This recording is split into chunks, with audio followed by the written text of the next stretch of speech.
Okay, folks. So I want to read a chapter or two um, from this last president. The last president. And I'll put a link in the description for this archived ebook here. And just to kind of zoom in here and show you, there's the copyright, 1896. Library of Congress copyright, September 28th, 1896.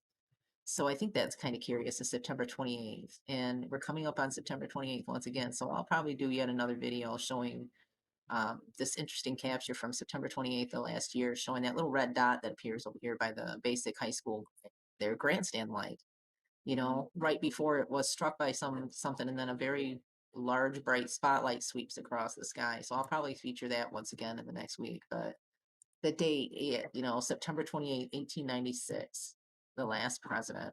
And also, curiously, this was published up on September 28th of 2018 of an F-35B that crashed in where else? None other than South Carolina, and the pilot ejects safely. So this theme here, that seems to be a current one even, is kind of long-standing and recurring. So there needs to be some serious oversight there.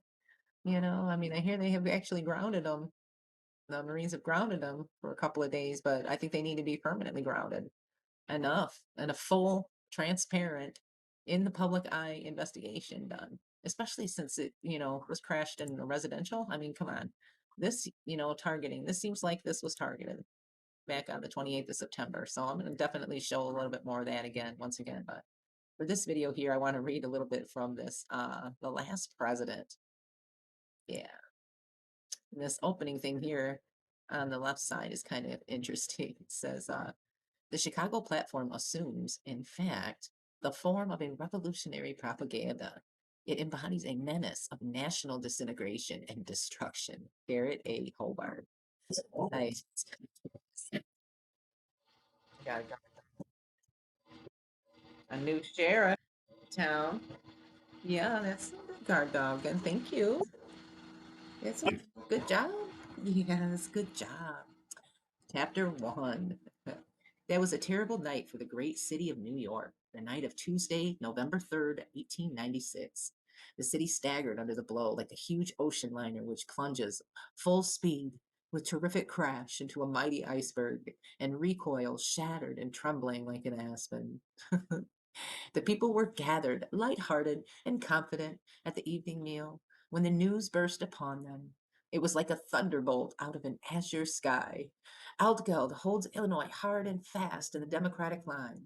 This elects Bryan President of the United States.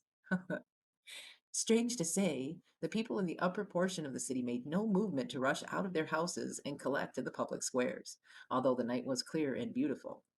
They sat as if paralyzed with a nameless dread, and when they conversed, it was with bated breath and throbbing hearts. In less than half an hour, mounted policemen dashed through the streets, calling out, "Keep within your houses! Close your doors and barricade them! The entire East Side is in a state of uproar. Mobs of vast size are organizing under the lead of anarchists and socialists and threaten to plunder and despoil the houses of the rich who have wronged and oppressed them for so many years. Keep within doors, extinguish all lights."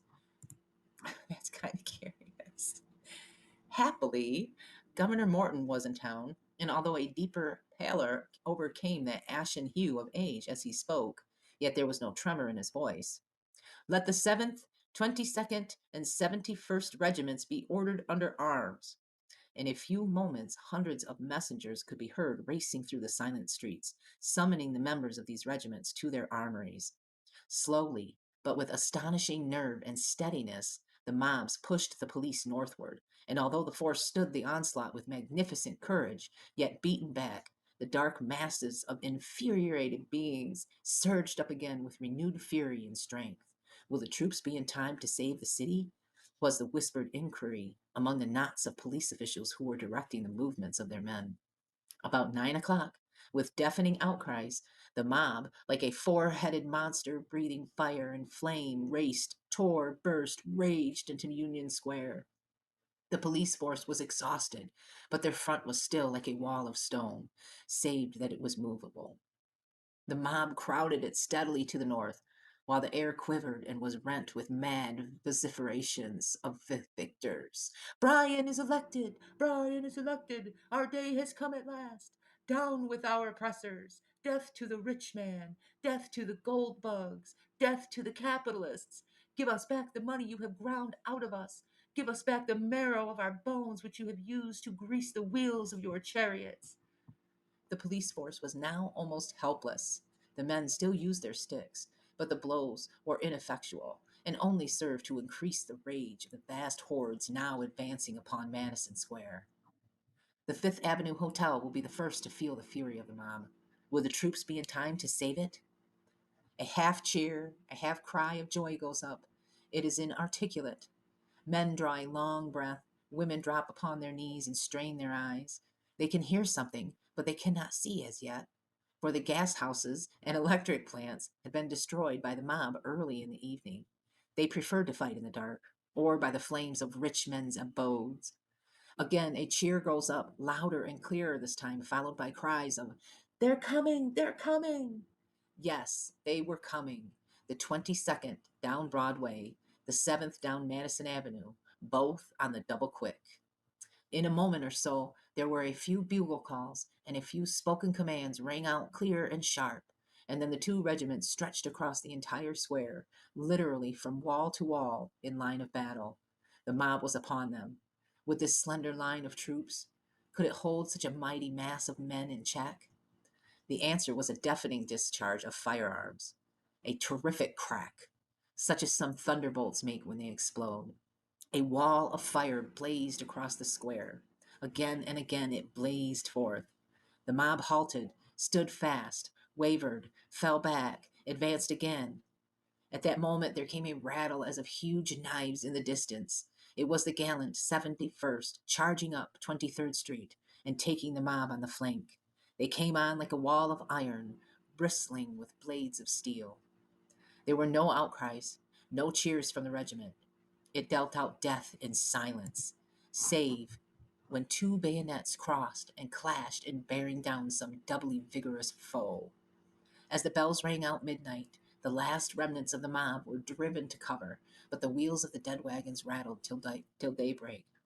And then the aged governor, in response to the mayor's, "Thank God we've saved this city," made answer, "Aye, but the Republic." Okay, I'll do a chapter or two another time. I've got to check out the pup and let him outside. Yeah, kind of interesting, huh?